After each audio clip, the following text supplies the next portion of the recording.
امام احمد ابن حنبل رحمۃ اللہ علیہ 1، ابن ماجہ 2، ترمذی 3، ابو داؤد 4، بہقی سنن کبریٰ میں 5، طبرانی 6 اپنی کبیر میں، ابن حزم اپنی کتاب المحلہ میں لائے ہیں 7، ابن خزیمہ 8۔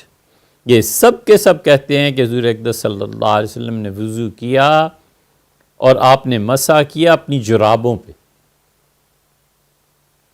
یہ پتہ ہے کس کی دلیل بنتی ہے؟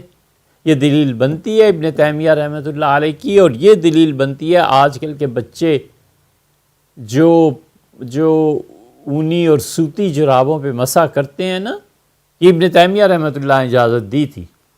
پھر اس کو مولانا مودودی صاحب نے لکھا ہے۔ مودودی صاحب نے جب اس پہ لکھا تو بہت بڑے بڑے لوگوں نے پھر ان کے اس مسئلے پہ تنقید کی، خاص طور پہ مفتی شفیع صاحب رحمۃ اللہ علیہ، محمد تقی عثمانی صاحب وغیرہ۔ پوری امت میں کوئی اس طرف نہیں گیا کہ جرابوں پہ مسح کر لیں، نائلون کی جرابیں پہن لیں۔ امت اس طرف گئی ہے، ائمہ اس طرف گئے ہیں کہ وہ کہتے ہیں کہ یا تو جراب ہونی چاہیے چمڑے کی، اور یا اتنی موٹی ہونی چاہیے جو برفانی علاقوں میں پہنی جاتی ہے، ہمارے ہاں گلگت وغیرہ میں، کہ اس کے اوپر اگر پانی کو بہایا جائے تو اندر نمی نہ پہنچے۔ وہ اس کو مانتے ہیں۔ ان کے سامنے یہ حدیث نہیں تھی۔ ایک ابن تیمیہ رحمۃ اللہ علیہ رہ گئے تھے جن کے سامنے حدیث تھی۔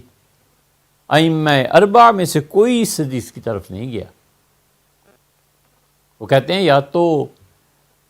یا تو چمڑا ہو اور یا اتنے گف ہو وہ جراب، اتنی موٹی ہو کہ باہر پانی گرے تو اندر تک نہ پہنچے۔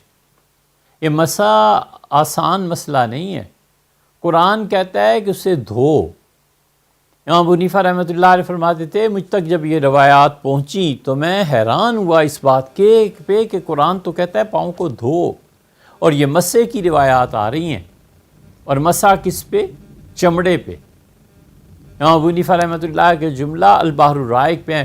انہوں نے کہا قرآن کی آیت کے بعد احادیث کا آنا، 80 صحابہ کرام رضی اللہ عنہ سے زیادہ آدمیوں کی روایات جب مجھے ملی کہ یہ سب کے سب چمڑے پہ مسح کرتے تھے، حضور صلی اللہ علیہ وسلم کا فعل نقل کرتے تھے، تو 80 صحابہ کرام رضی اللہ عنہ کی ان شہادتوں، ان گواہیوں، ان روایات کے بعد میں نے اجازت دی۔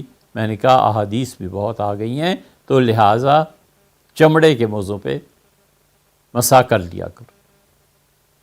اتنے محتاط تھے یہ لوگ کہ انہوں نے 80 سے زیادہ صحابہ کرام رضی اللہ عنہ کا عمل دیکھ کے یہ فتویٰ دیا، ورنہ قرآن جس چیز کو کہتا ہے دھویا کرو، کون کہہ سکتا ہے کہ مسح کافی ہے؟ اسی آج کل خاص طور پہ یورپ میں، امریکہ میں کئی جگہ ہم نے دیکھا۔ لندن میں تو عجیب بات دیکھی، وضو کر رہے تھے، ایک لڑکا آیا، اس نے بھی وضو کیا، کوٹ پہنا ہوا تھا، جب بیٹھا تو حیرت ہوئی کہ ابھی کرے گا کیا۔ چہرہ دھویا، اور چہرہ دھونے کے بعد اس نے دونوں ہاتھ پانی میں بھگو کے اور مسح کر لیا، سر پہ مسح کیا اور جرابوں پہ، اور نماز کے لیے۔ ہم نے ان سے ویسے ہی پوچھا کہ بھیا ایک بات، کہنے لگے ہم بھی کوئی واقفیت نہیں تھی، ہم نے کہا بھیا یہ بات ارشاد فرمائیے کہ یہ مسح جو کیا ہے کونیوں تک ہاتھ نہیں دھوئے۔ اس نے کہا جی اس موسم میں کونیوں تک کون ہاتھ دھوئے، تو جیسے جرابوں پہ مسح ہو جاتا ہے میں نے کونیوں پہ بھی کر لیا۔